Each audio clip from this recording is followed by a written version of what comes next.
Le entrego la palabra al doctor Ders para que nos hable sobre Goethe como científico, el llamado un nuevo paradigma de la ciencia. ¿Otto?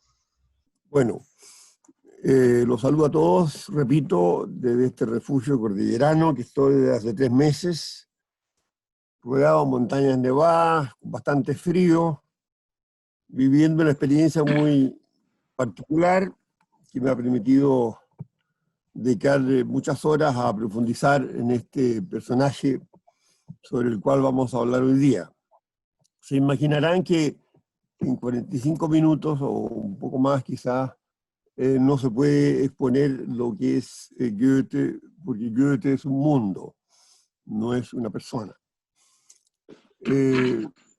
Mi interés por él es muy antiguo, se gestó,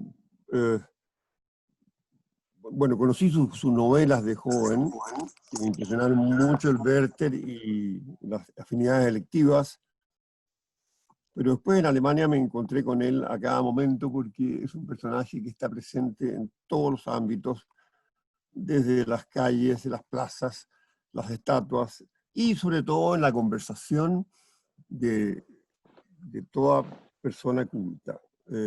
Se le recuerda, se recuerda sus versos, se recuerda lo que sus pinturas, sus viajes, sus pensamientos, sus aforismos, sus pensamientos científicos, en fin. Es un personaje que está en todas partes y si uno vive allá mucho tiempo, como me ha tocado a mí, no cabe sino preocuparse de él. Después me tocó traducir un libro de un discípulo mío que tuve en el periodo que estuve profesor invitado allá, Heidelberg, y este discípulo después creció y cuando jubiló a los 65, él es 15 años menor que yo, se dedicó a estudiar a Goethe muy en profundidad y escribió un libro sobre él que yo traduje, lo que también me dio más conocimiento sobre su vida. Es muy impresionante, es un hito en la historia universal. Es un hombre que manejaba, se ha podido calcular ahora con el sistema computacional, manejaba la increíble cifra de 80.000 palabras, cuando una persona culta en Alemania usa 10.000, y un obrero alemán 2.000, y un chileno probablemente 400, según he leído por ahí. Fue un hito en la historia del idioma alemán. El idioma alemán nace prácticamente, se transforma en un idioma ordenado, con gramática, en el siglo XIII, con Walter von der Vogelweide, un poeta que le aplica la gramática latina al idioma hablado. Y luego el segundo gran hito es Lutero con su tremenda traducción de la Biblia. Y el tercero es Goethe, justamente, que transforma el idioma alemán. Y la cuarta transformación sería Martin Heidegger en el siglo XX.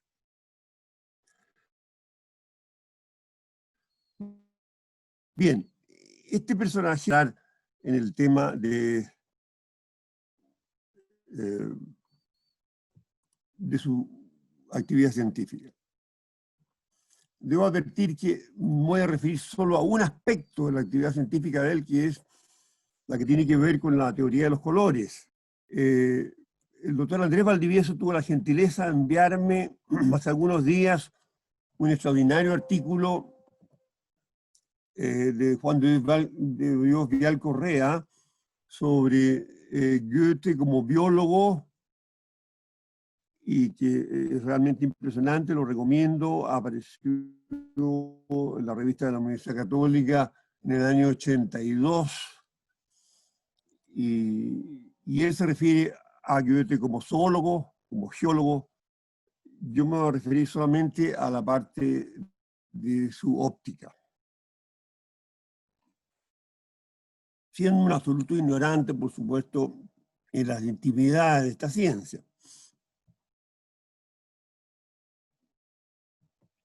Empiezo siempre, cuando hablo de Goethe, con este verso que lo retrata a sí mismo.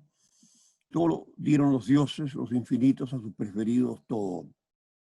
Todas las alegrías, las infinitas, todos los dolores, los infinitos, todo.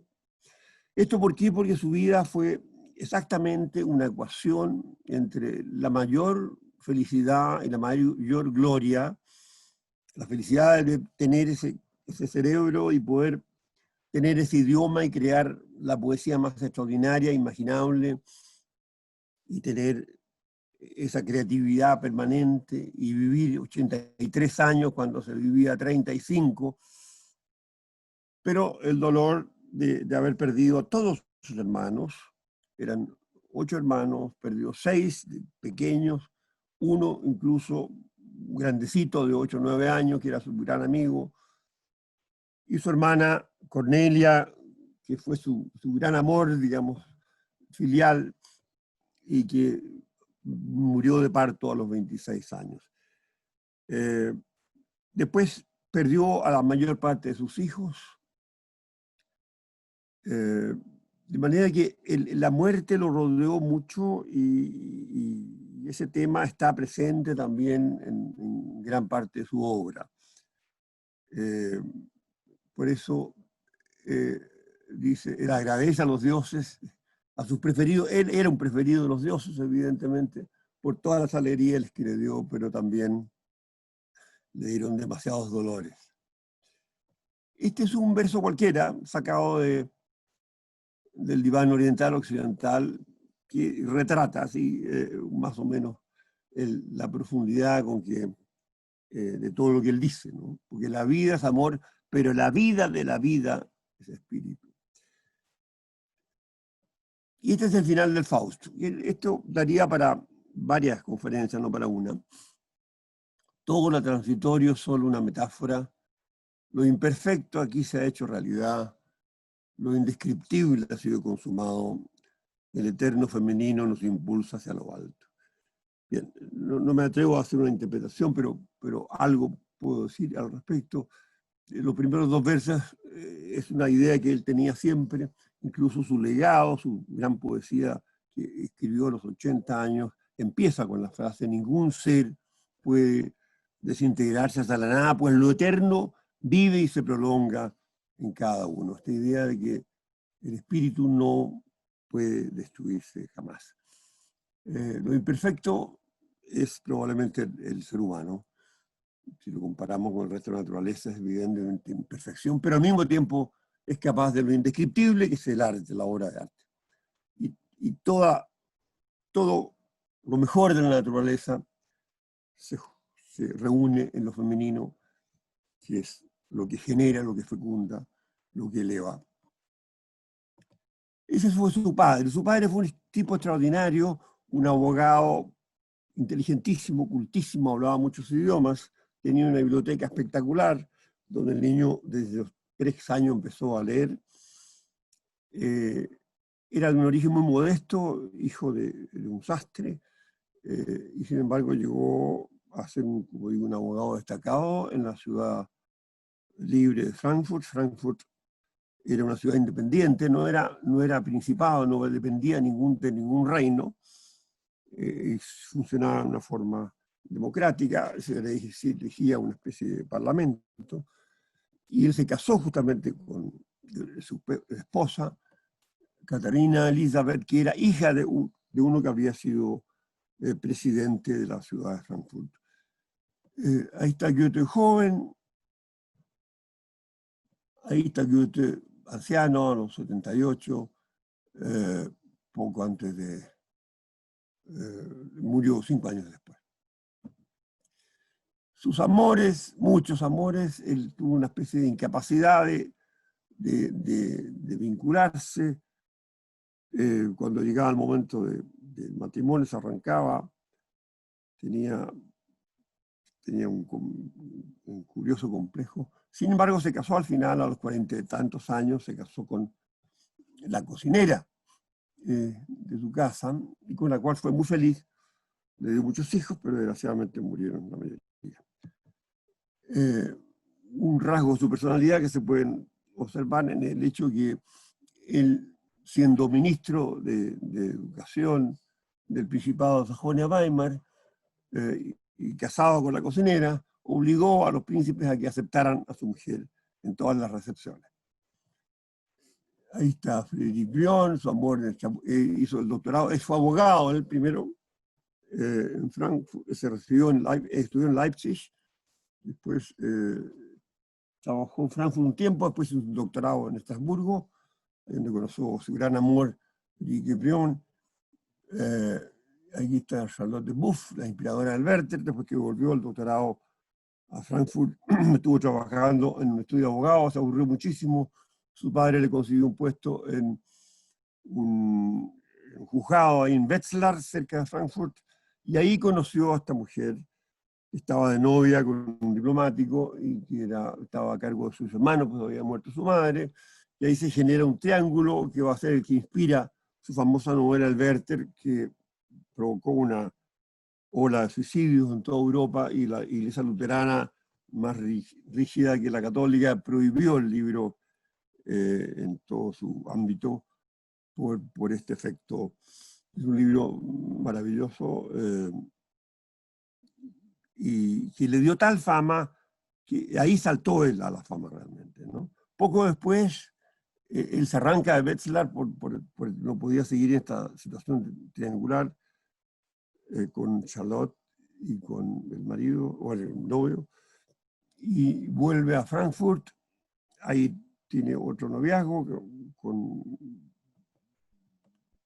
Lise Schönemann. Una semana antes de casarse se arranca a Suiza, y a la vuelta coincide que aunque el gran duque de Sajonia-Weimar viene a casarse a Darmstadt, que queda cerca de Frankfurt, y se conocen, y él lo invita a Weimar a hacerse cargo de un ministerio, de una subsecretaría primero, y después llega a ser ministro por muchos años. Vivió hasta su muerte en Weimar y transformó a Weimar en la ciudad más culta, más productiva de toda la cultura alemana, probablemente con Jena, que ya al lado, con la universidad. Ahí está Augusto Stolber, un gran amor platónico, con el cual tuvo un intercambio epistolar impresionante. Pero está ahí para atrás. Ahí está Charlotte von Stein, su amante en el periodo antes de casarse en Italia, antes de irse a Italia. Se arrancó de ella también a Italia, estuvo 2 años y medio en Italia. Y ahí está el gran duque de Sajonia-Weimar, August, un tipo inteligentísimo, brillante, muy amigo de Goethe, promotor de la cultura. Él y su madre. Su madre creó la biblioteca de Weimar, que es casi tan grande como la Biblioteca Nacional de Santiago, y Weimar tiene 25.000 habitantes. Fundó un conservatorio en el cual fue después profesor Liszt. En fin, Weimar es una especie de, no sé cómo llamarlo, una especie de meca de la cultura alemana. Ahí tienen Weimar, tal cual, está igual que antes, solo que hay alrededor algunas construcciones nuevas, pero los edificios fundamentales son los mismos. Y ahí está la casa de Goethe en Weimar, que está igual, es un museo ahora, naturalmente. Ahí está Goethe en Italia. Ahí está Angelica Rafenstein, un amor que tuvo en Roma. Esta es su esposa, su única esposa y madre de sus hijos. Fue muy feliz con ella. Y después que enviudó, ahí está un dibujo de él. Él dibujaba también muy bien y pintaba también muy bien, pero cuando vio el primer cuadro de Rafael en Roma, dijo, I give up, no pinto nunca más. Este es otro amor de él, una mujer bellísima, Bettina von Arnim. No se sabe cuán íntimo fue el amor, pero Bettina lo visitó mucho. Ella fue también protectora de Schumann, lo visitó a Schumann en todo su periodo, estuvo internado en el hospital psiquiátrico, mientras Clara Wieck, su esposa, viajaba por toda Europa dando conciertos para mantener a sus 8 hijos. Y aquí está su último amor de 18 años, Él tenía 78, la pidió en matrimonio, pues la familia no aceptó. Pero tenía una tremenda vitalidad y una capacidad de amar impresionante, y escribió esas elegías de Marienbad, que son famosísimas. Ahí está su gran amigo Schiller, otro genio sin par. Se visitaban todas las semanas. Schiller era profesor en Jena y Goethe estaba de ministro en Weimar, que quedan a 20 kilómetros. Pasaban periodos uno en casa del otro, o si no, se encontraban en la mitad. Otro de sus grandes sufrimientos fue la muerte prematura de Schiller en 1805, tenía como 48 años solamente. Y aquí es un grabado que encontré que me impresiona mucho, porque es un almuerzo en Jena, en casa de Schiller. Schiller está a la izquierda, sentado al lado de Wilhelm von Humboldt, el más grande humanista alemán, creador de la filología. Manejaba, no sé si los hablaba, pero los manejaba 45 idiomas. Yo he tenido la oportunidad de estar en su casa, porque conozco a unos descendientes de él, y es impresionante todo lo que ese hombre sabía. Fue el refundador de la Universidad Alemana. Y al lado está su hermanito, Alexander von Humboldt, que todos conocen, probablemente el más grande científico natural del siglo XIX, que hizo su obra Cosmos. Y a la derecha, Goethe. Como ustedes ven, una buena botella de vino blanco y una buena de tinto en la mesa, como corresponde. Goethe murió con una botella de tinto en el velador, a los 83 años. ¿Cómo habrá sido esa conversación? Se podrán imaginar ustedes. En la máscara facial de Goethe, mucho antes de su muerte, casi 25 años antes de su muerte, y él dictándole a Eckermann, su secretario, su casa está igual, que con la misma pared, con ese tapiz verde. Y ahí está el dibujo el día de sus funerales, el 26 de marzo de 1832. Y acercándonos al tema, estos son unos versos, un fragmento de la teoría del color. Dice: si el ojo no fuera semejante al sol, él usa un adjetivo sonnenhaft, que es intraducible, que sería así como sólico o heliofílico, ¿no? ¿Cómo podríamos ver la luz? Si no habitara en nosotros la fuerza misma de Dios, ¿cómo podríamos ser encantados por lo divino? Existe una suave empiria que se identifica tan íntimamente con el objeto que se transforma en una verdadera teoría. Lo más elevado sería poder entender que todo lo fáctico es ya una teoría. El pensar es un proceso más interesante que el saber, pero no más que el intuir. La experiencia es siempre solo la mitad de la experiencia. Esta es una frase absolutamente monumental y contiene en ella todo lo que va a ser la fenomenología. Y el rescate de esa otra mitad, la que quedó en nosotros sin haber tenido conciencia de ello, es la gran labor de la fenomenología, que es lo que plantea Goethe con esa frase. Teoría y experiencia se encuentran en permanente conflicto, el intento de unirlas a través de la reflexión sin ilusorio. Teoría y experiencia solo se pueden unir en la acción. ¿Cuáles fueron las ideas fundamentales de Goethe? Y respecto a los colores. Goethe fue el único pensador que presentó a la cultura occidental un método diferente al paradigma cartesiano y newtoniano que la burguesía europea había asumido como el único válido. Su punto de partida fue la simple observación hecha en Italia de que los colores del amarillo al rojo transmiten la sensación de calor y alegría, y los que se aproximan al azul una sensación de frialdad y lejanía. Newton, con su famoso experimento de hacer pasar la luz a través de un prisma de cristal, logró reflejar la gama de colores en una pantalla. De ahí concluyó que los colores se hallan contenidos en el rayo solar, que el blanco es la suma de todos los colores y el negro la ausencia de luz. Extraordinariamente matemática, y aunque no se preocupó de la distribución de los colores, como vamos a ver que es importante, Newton llegó a plantear la hipótesis de que cada color posee una ecuación matemática que debería poder ser cuantificada en el futuro. Ahí está el experimento de Newton: pasar la luz a través de un prisma y se refracta todo en la pared. Goethe, después de estudiar la óptica de Newton, quedó decepcionado, porque no le servía para entender lo que es el color. Él no estaba interesado en dominar la naturaleza, sino en comprenderla desde sí misma.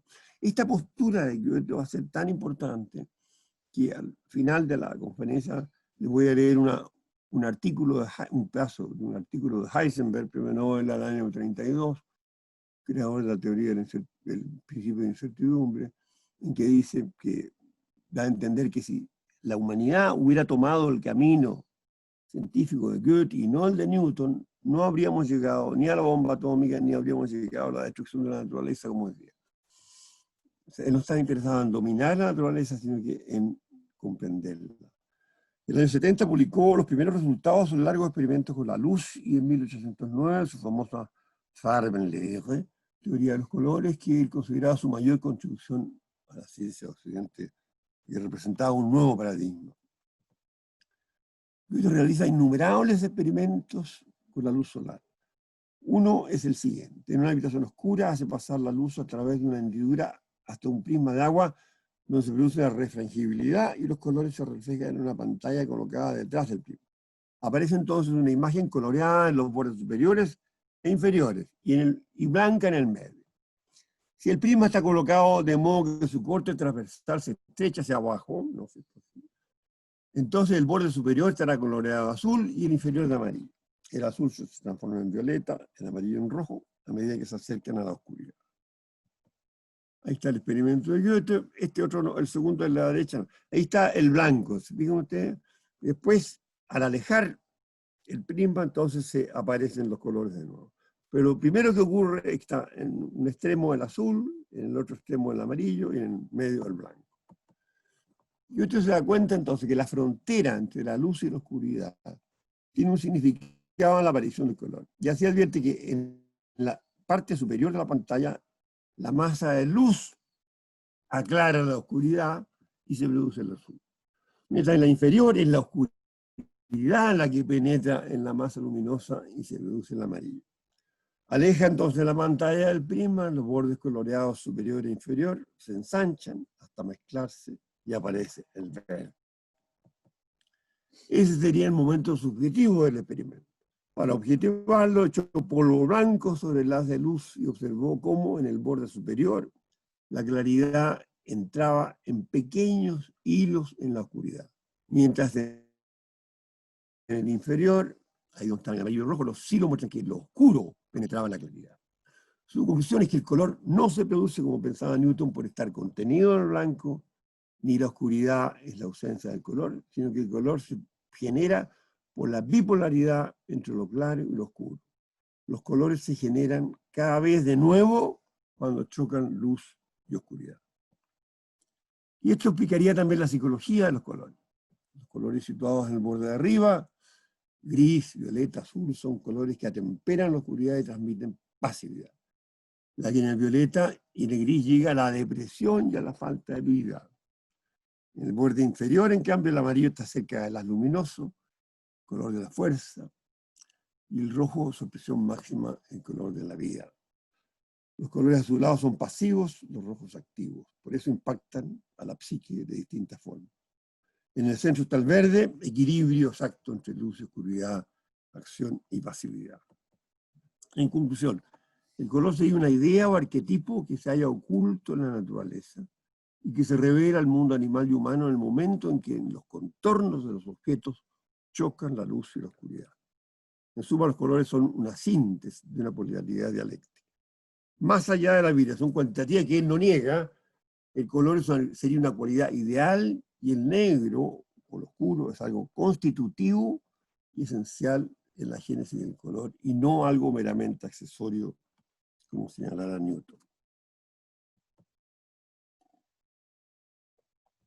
Yo pienso que la ciencia positivista, Descartes, Galileo, Newton, se pregunta por el número de vibraciones por unidad de tiempo que corresponde a un color determinado y sostiene que la única diferencia entre el rojo y el verde es la diferente longitud de onda. Él dice, en cambio, las ciencias naturales parten del principio de que en el mundo de los objetos solo existen elementos cuantitativos y que todo lo cualitativo que el ser humano percibe es solo consecuencia de lo cuantitativo.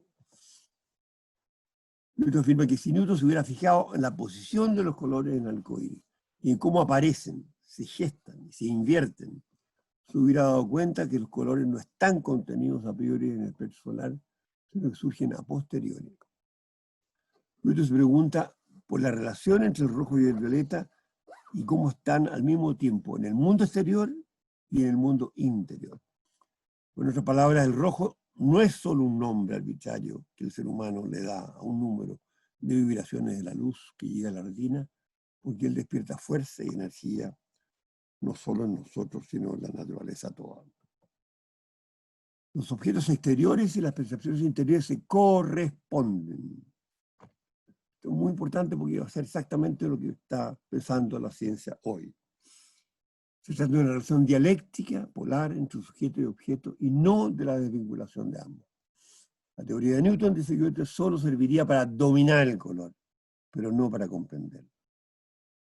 Cuando un pintor pinta un cuadro con luz amarilla, y este color da alegría al lienzo y eleva el ánimo al pintor.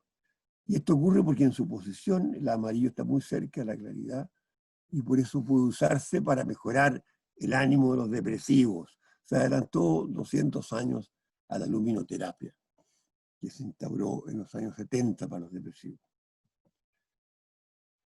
Consecuencias teóricas de la teoría de los colores. En primer lugar, hay que decir que Goethe trabajó con importantes científicos de la época, como Richter, el descubridor de la fluorescencia, Döbereiner, físico experimentado en la cámara oscura, Seebeck, el que descubrió la termoelectricidad.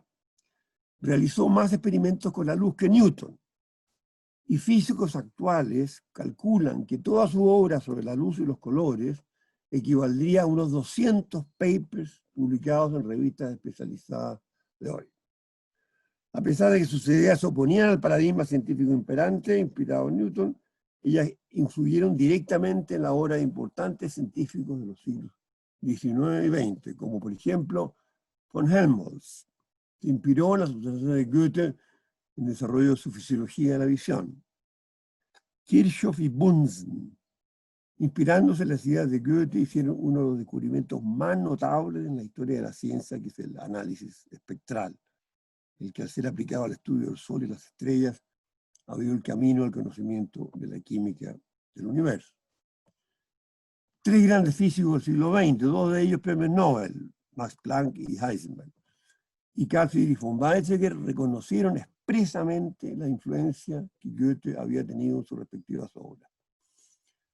Heisenberg confesó que en el periodo de desarrollo de su famoso principio de incertidumbre o indeterminación del año 27, que le valió el premio Nobel del año 32, pasó muchas horas estudiando la obra científica de Goethe.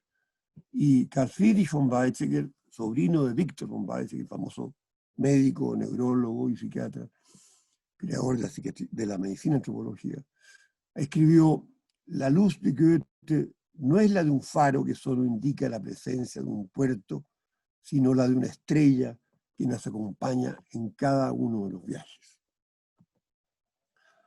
Cuarto, la idea de Goethe de que la luz es el ente más simple, indivisible y homogéneo que conocemos y no está compuesto de partes, se halla más próxima a los postulados de la física moderna que la teoría de las partículas de Newton, por cuanto para la teoría cuántica de Planck y Einstein, el fotón también lo definen como el ente más simple, indivisible y homogéneo. La idea que tiene Goethe sobre los colores también se aproxima a la de la física moderna si pensamos en la definición que da Niels Bohr de ellos. Ahora, es bastante compleja, yo tampoco la entiendo completamente, pero la definición actual es esta. El color resulta de la interacción de la luz, los fotones, con un estado oscuro A, átomo o molécula en estado pobre de energía. Esto conduce a un estado claro B, átomo o molécula en estado rico de energía, y a la consiguiente transición de vuelta del estado claro B al estado oscuro A. Y en ese proceso un fotón es emitido hacia el exterior con un determinado color. La física moderna renuncia a explicar lo que uno debería imaginarse por esos estados. Pero lo que cuenta es lo que se puede observar y medir como el color y la intensidad de la luz. En todo caso, Eso corresponde bastante a lo postulado por Goethe cuando él dice: el físico tiene que crearse un método que se adecue a su intuición y debe cuidarse de transformar simplemente su intuición en conceptos, estos en palabras, y proceder luego con ellas como si fueran objetos reales. Consecuencias prácticas de la teoría del color. Goethe se interesó tempranamente en la fabricación de instrumentos ópticos, en particular de microscopios, y con la ayuda económica de la Gran Duquesa de Sajonia-Weimar, fundó un taller de cristales ópticos en Weimar, contratando como director a un importante físico que fue Friedrich Körner. Körner consiguió luego la colaboración de un destacado óptico joven, Carl Zeiss, que años después de la muerte de Goethe se independizó para fundar en Jena un taller de óptica y mecánica de alta precisión, origen de la famosa firma conocida hasta hoy en el mundo entero.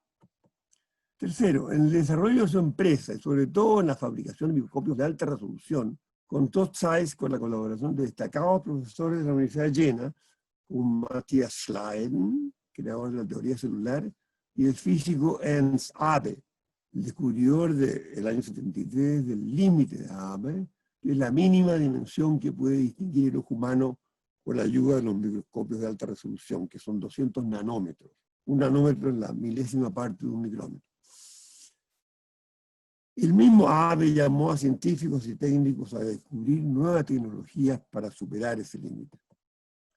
El límite de Abbe solo pudo ser superado con las nuevas tecnologías: el microscopio electrónico, los rayos láser, la elaboración digital de imágenes y la nanoscopía. Con estos métodos se ha podido estudiar la estructura molecular de la célula, la estructura del ADN, el código genético y también las nanoestructuras de las células, bacterias y virus, con lo cual se pudo descubrir la causa de muchas enfermedades. Quinto, todo este extraordinario desarrollo se inició, en cierto modo, en un pequeño taller de óptica fundado por Goethe en los años 20 del siglo XIX.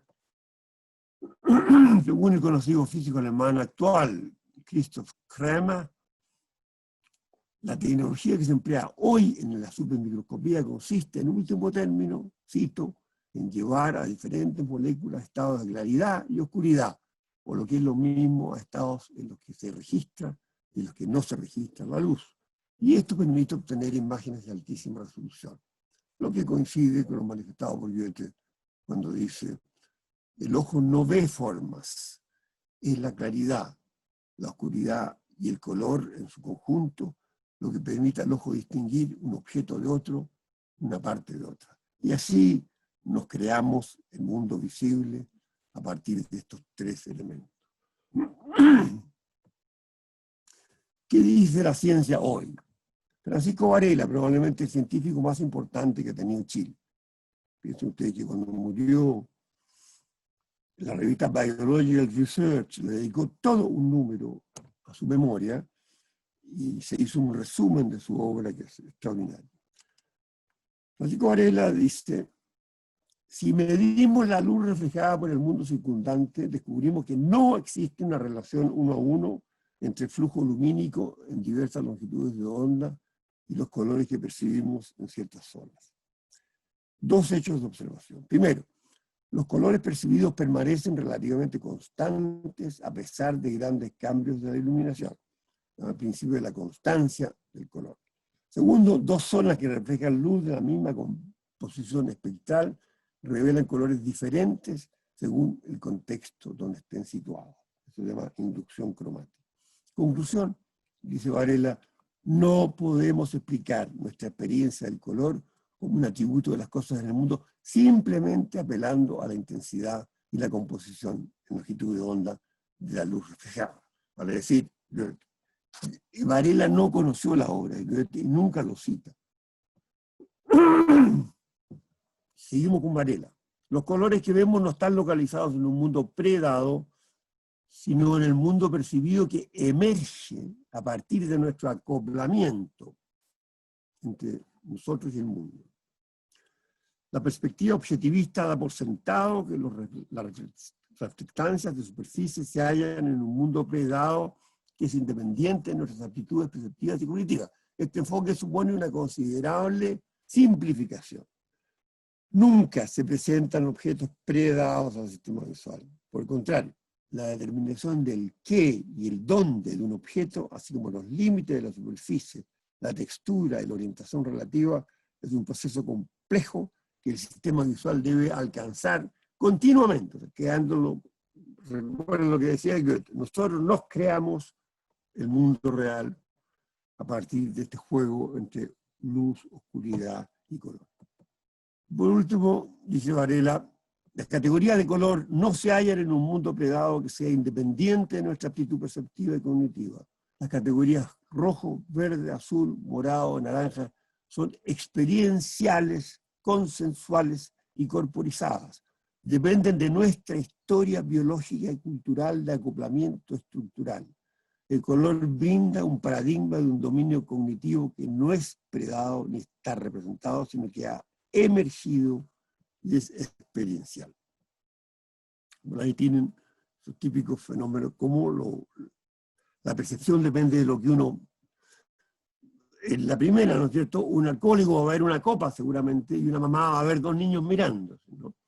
Acá una chica joven va a verse a sí misma con un gran turbante, mirando de lado, y una persona mayor que está preocupada con los años va a ver a una anciana con una nariz, con los ojos y la nariz. ¿Cuáles serían los principios de la ciencia goetheana entonces? No hay que separar la razón de los sentimientos. Para Goethe, para comprender un fenómeno de la naturaleza, sea este vegetal, animal o mineral, hay que ser capaz de aprehender la vertiente bioemocional, porque la emoción es parte constitutiva del fenómeno. Segundo principio, hay que evitar separar el objeto de su contexto. Las ciencias naturales desvinculan la parte del todo, punto de partida que lleva necesariamente a la sobreespecialización. Las ciencias naturales desvinculan el objeto a investigar de su génesis, es decir, de su historia, pero también de su finalidad, la causa final de Aristóteles. Goethe critica duramente la separación entre sujeto y objeto. Las ciencias naturales interponen entre el sujeto del investigador y el objeto a investigar aparatos y máquinas que solo buscan establecer mediciones. Estas son útiles, pero encierran el peligro de impedir el contacto directo con el fenómeno. El lenguaje humano y su riqueza es sustituido por el lenguaje matemático que solo sirve para captar relaciones cuantitativas. Hay que observar los fenómenos desde sí mismos y ver cómo surgen en y de ellos las relaciones que nos permitirán llegar hasta sus leyes. Debemos potenciar la intuición, dice Goethe. Ahí tenemos un dibujo muy interesante que aparece a propósito de la idea del ser en el mundo de Heidegger, de que no hay separación entre yo y el mundo, ¿no? Uno es hecho desde el mundo, ¿no? La identidad se va generando partiendo por la madre, por los profesores, es el otro el que lo hace a uno. Esta idea que uno es el mundo y el mundo es uno, no hay separación. Goethe cuestiona el principio de causalidad de carácter mecanicista y protesta por su aplicación de indiscriminada al mundo orgánico. Y esto es absolutamente revolucionario. Él postula hace 200 años el principio de causalidad recíproca, en el cual el efecto tiene carácter retroactivo e influye a su vez sobre la causa. El principio de la metamorfosis desarrollado por él puede explicar las transformaciones de la naturaleza sin caer en el mecanismo. No se debe dar a las matemáticas el poder tan absoluto. Tenemos que captar también los elementos cualitativos. 3 caminos. La observación nos permite constatar que en la naturaleza todo se da en polaridades, algunas complementarias, otras contradictorias, otras intercalables, y los fenómenos deben ser comprendidos como síntesis. Hay que atender siempre al interesante fenómeno de la Steigerung, la intensificación. Hay que tratar de llegar desde las polaridades hasta el fenómeno originario de los fenómenos. Solo estas ideas de Goethe permiten entender la evolución, porque con una mentalidad mecanicista es imposible entender que haya surgido la vida del mundo inorgánico y del espíritu de la vida, porque es este principio de la causalidad que es la El nuevo paradigma va a llamar causalidad emergente, lo que permite entender estos saltos cualitativos que se han producido, ¿no? Y terminamos, el nuevo paradigma de las ciencias, que es lo que se piensa hoy, y las coincidencias con Goethe. Primero, pensamiento sustancialista versus pensamiento dialéctico. Durante milenios la identidad de cada cosa estaba fundada en una substancia, entendida como lo que permanece a través de los cambios. El paradigma actual sostiene que el ser de las cosas no es fijo, sino dinámico y cambiante. Ser es llegar a ser. Todos los autores, Weisberg, Zubiri, Luhmann, Prigogine, etc. Para Goethe la naturaleza se da en polaridad, como vimos, y su esencia misma es la metamorfosis. Stirbt del principio, muere para llegar a ser. Segundo, elementos versus estructuras de sistema. Para el paradigma anterior, lo real estaba compuesto por elementos singulares que por acoplamiento llegaban a constituir entes complejos. El nuevo paradigma concibe lo real como estructuras y sistemas. Un miembro o un órgano separado de su organismo pierde su organicidad. Esta visión se ha ido imponiendo en todas las ciencias.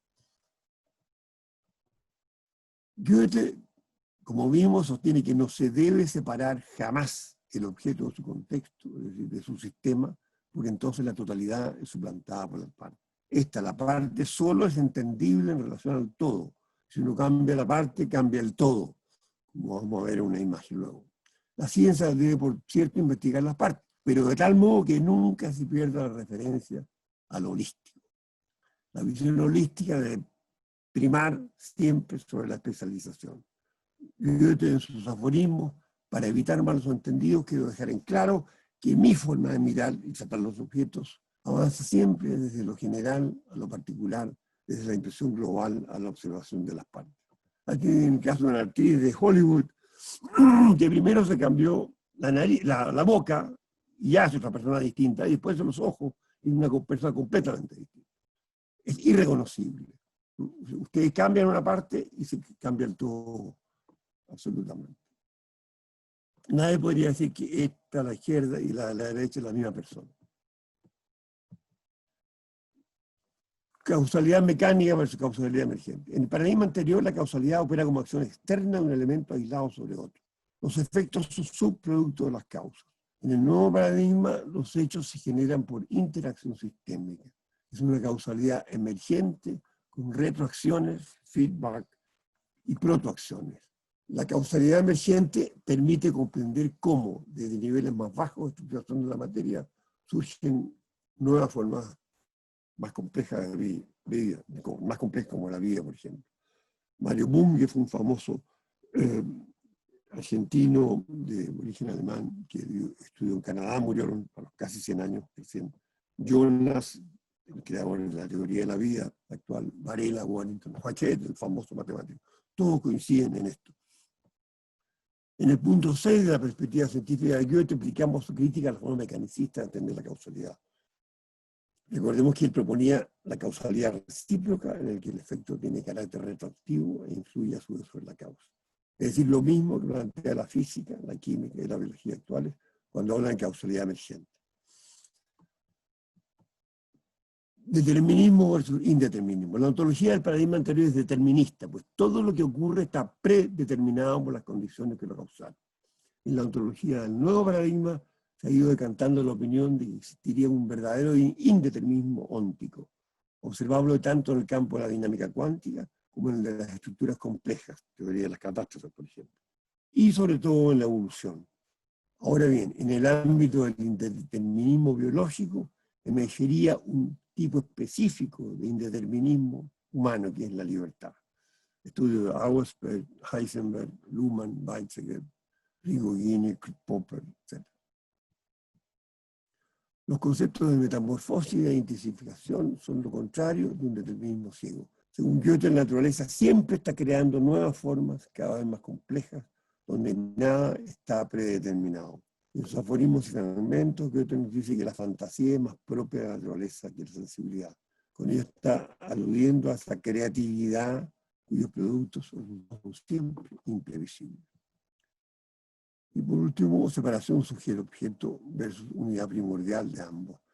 En el paradigma anterior, la división absoluta entre sujeto y objeto dio lugar a aporías sin solución, como las de la teoría del conocimiento, la relación alma-cuerpo, cuerpo-mundo. El ser en el mundo de Heidegger, el constructivismo de Varela y Maturana, y la teoría de la vida de Hans Jonas han contribuido a terminar definitivamente con la dualidad sujeto-objeto. Lo mismo ocurre con el concepto de cuerpo vivido de la filosofía francesa y el cuerpo múndico de la psiquiatría fenomenológica alemana. Una de las ideas marginales de Goethe fue la introducción del sujeto en la investigación científica, algo que desde el principio de la incertidumbre de Heisenberg y de complementariedad de Bohr y de los nuevos desarrollos de las ciencias cognitivas se ha hecho Maturana, Piaget, un alemán, Victor von Weizsäcker, el tío del anterior, del físico, casi simultáneamente con Heisenberg y Bohr, postuló desde la neurología y apoyándose explícitamente en Goethe la introducción del sujeto en la medicina. Yo creo, dijo, que la biología no podrá constituirse en una ciencia formal si se niega a incluir la subjetividad propia de lo viviente. Y aquí hay un texto largo, más en lo salto, y terminamos con otros aforismos de Goethe. El fenómeno no es separable del observador, más bien se entrelaza y confunde con él.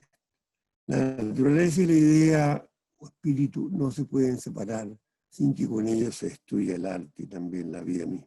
Mis estudios sobre la naturaleza tienen su fundamento solo en lo que yo como sujeto he experimentado. Existen otros elementos del nuevo paradigma que no aparecen en la obra científica de Goethe, porque no habrían requerido de avances de la ciencia que no existían en su época, como es el caso del concepto de espacio y tiempo, el reemplazo de la inteligencia lógica por la sensibilidad inteligente, subir, etc. Pero los 5 puntos que hemos detallado son una demostración más que suficiente de la concepción visionaria de la realidad y de la ciencia que tuvo este genio sin par, que fue Goethe. Y termino con un trozo del artículo de Werner Heisenberg, premio Nobel 1932, en un artículo La visión de Goethe sobre la naturaleza y la ciencia, que dice lo siguiente: en la ciencia y en el arte, el mundo desde la época de Goethe ha seguido el camino contrario al que él nos advirtió, ya que lo consideraba demasiado peligroso. La ciencia ha dado el paso hacia la abstracción, ha conquistado esa inmensa extensión que es la tecnología moderna y ha avanzado hacia las estructuras primarias de la biología. Al mismo tiempo, esos mismos avances se han vuelto tan peligrosos como lo previó Goethe.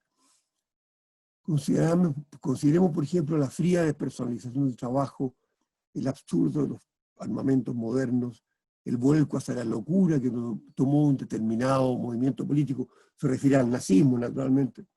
Pero ese ámbito de luz del que hablamos al principio del artículo, a propósito de la música y el romanticismo, que Goethe fue capaz de percibir en toda la naturaleza, también se ha hecho visible en la ciencia moderna, la que está descubriendo esa maravillosa unidad que caracteriza al ordenamiento del universo.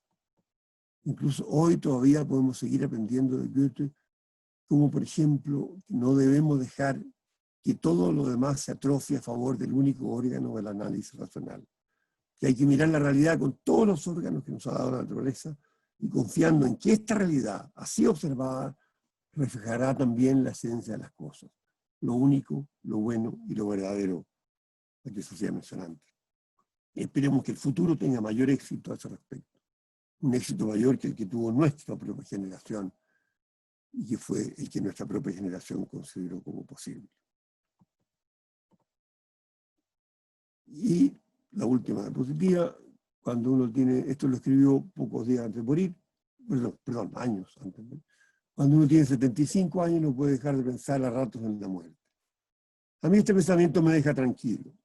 Es que tengo la firme convicción de que nuestro espíritu es un ser de naturaleza indestructible, que continuará viviendo de eternidad en eternidad. En cierto modo es semejante al sol, que solo se pone para nuestros ojos terrenales, pero que en realidad continúa luciendo incesantemente. Y ahí está el Fausto, el doctor Faustus, estudiando sus libros. Muchas gracias. Muchas gracias, Otto. Muy, muy interesante. Una mirada de Goethe muchísimo más amplia que la que uno tiene normalmente ha sido todo un aprendizaje. Creo que todos aprendimos, nos llegó no solamente el conocimiento, sino que al corazón esta reunión, porque nos da una mirada distinta de la ciencia y de las humanidades que se mezclan absolutamente. Muchas gracias.